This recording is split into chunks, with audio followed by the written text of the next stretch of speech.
जय माता की फ्रेंड्स, कंचन की सृष्टि में आपका स्वागत है। फ्रेंड्स, हम लोग माँ वैष्णो देवी की यात्रा कर रहे हैं और अभी हमारा डे 1 है। एपिसोड तो 2 है ये, बट हमारा डे 1 है। हम लोग चेक पॉइंट से 2 किलोमीटर दूर आ गए हैं बाण गंगा में।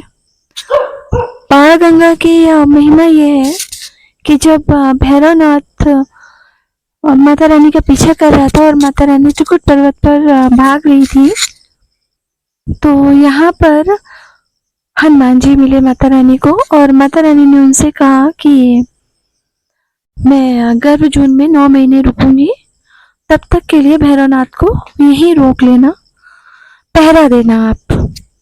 तो हनुमान जी बोले कि हमको प्यास लगी है, अगर आप पानी पिला दे तो पानी यहाँ पर प्रकट कर दीजिए।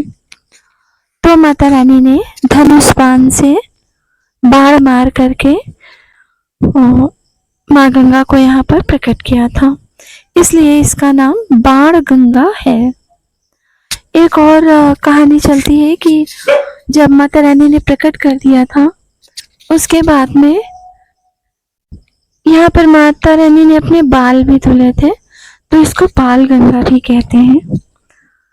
तो हम लोगों ने यहाँ पर डुबकी लगाई और वैसे ही गीले कपड़ों में चल दिए, क्योंकि पीछे से 2 किलोमीटर आ चुके थे, चढ़ाई थी, थकान थी और कोई भी पवित्र नदी मिलती है तो मौका छोड़ते नहीं है उसमें स्नान करने का।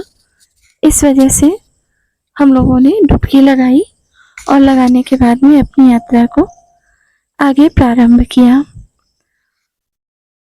और मेरी तबीयत भी नहीं सही थी, तो मैं पूरी यात्रा नहीं कर पाई पैदल, क्योंकि मन में था कि जाना और फिर घोड़े के ऊपर चढ़ के जाना, तो फिर फायदा क्या घोड़े को अगर कष्ट दें।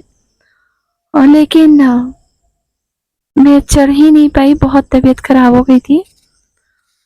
तो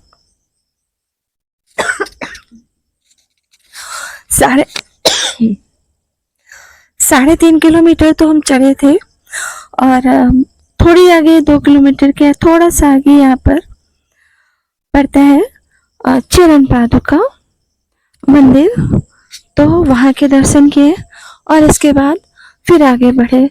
लेकिन 3.5 किलोमीटर के बाद में मेरी एक पैर रखने की भी अंदर से ताकत नहीं बची हुई थी। और फिर खैर माता रानी ने 2 घोड़े भेज दिए, वरना बीच से घोड़े मिलना बहुत मुश्किल होता है। लेकिन जब मुझे ज़रूरत लगी तो सच में 2 घोड़े माता रानी ने भेज दिए। तो एक घोड़ा मैंने और एक घोड़ा मेरी मम्मी ने लिया, बाकी 3 लोग पैदल ही गए थे।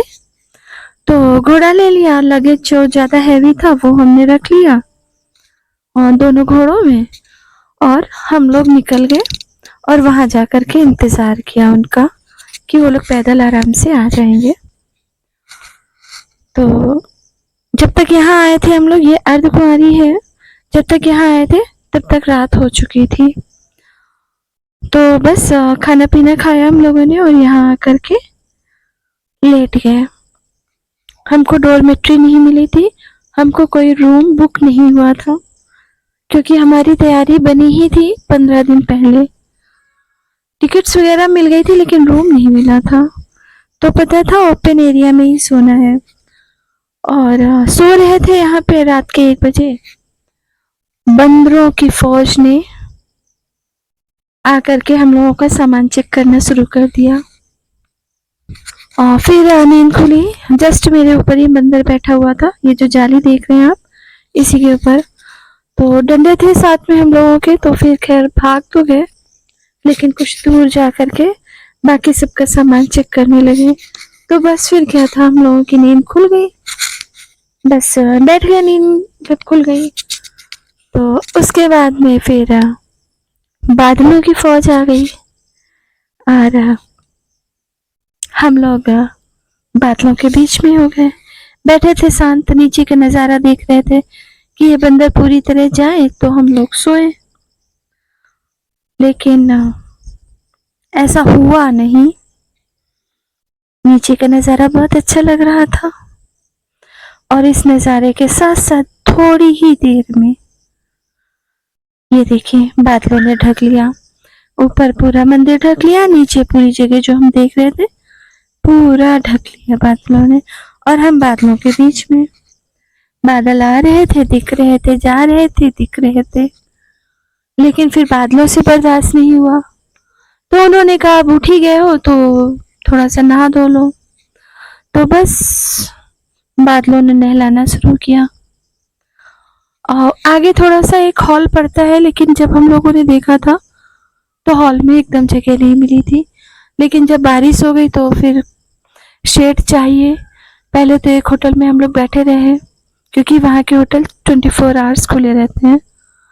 जब पानी थोड़ा सा बंद हुआ तब हम लोग आगे बढ़े कि अगर कहीं जगह मिल जाएगी तो बैठ जाएंगे, लेट जाएंगे, मॉर्निंग में शुरू करेंगे आगे की यात्रा, नहीं तो फिर यात्रा ही स्टार्ट कर देंगे। खैर फिर हम लोगों को हॉल में जगह मिल गई, और जब जगह मिल गई तो इन सब में लगभग 3 बज गए थे। और हम लोग 2-3 दिन का एक्स्ट्रा टाइम लेके गए थे कि अगर मंदिर में भीड़ हुई तो वो हमारे पास टाइम कम नहीं होना चाहिए कि कहीं के दर्शन छोड़ दिए और घर आ गए। तो ये था कि थोड़ा लेट भी शुरू करेंगे अगर यात्रा तो भी चलेगा। तो उसके बाद में खैर हम लोगों को हॉल में जब जगह मिल गई तो हम लोग वहाँ पर लेट गए, और फिर आराम से 6-7 बजे हम लोगों ने अपनी नेक्स्ट यात्रा शुरू की। कहाँ गए, कैसे गए, आपको मिलाते हैं अपने नेक्स्ट व्लॉग में। तब तक के लिए अगर आपको इतना व्लॉग पसंद आया हो तो प्लीज़ इस सुंदर से नज़ारे के लिए अपना एक कीमती हाइप जरूर दे दीजिएगा। और कैसे लगा आपको व्लॉग हमको कमेंट करके बताइएगा। और अगर कोई नए देख रहे हैं तो प्लीज़ चैनल को सब्सक्राइब कर लीजिएगा, क्योंकि आप लोगों के प्यार से ही मन करता है कि हाँ टाइम से वीडियो दें। हाँ आपका देखने का मन नहीं करता है, लेकिन प्लीज़ देख लिया करिए, तो जिससे कि हम और जगह घूमने जाएं और आपको और जगह एक्सप्लोर करें। तो प्लीज़ अगर कोई नए हैं तो सब्सक्राइब, लाइक, कमेंट और हाइप। तो मिलते हैं आप लोगों से अपने नेक्स्ट व्लॉग में, अर्धकुमारी से लेकर के माँ वैष्णो देवी तक की चढ़ाई के लिए। तो अपना प्यार हमारे वीडियो में बनाए रखिएगा, और हम कहाँ आए हैं आपको बताते हैं नेक्स्ट व्लॉग में। तब तक के लिए जय माता।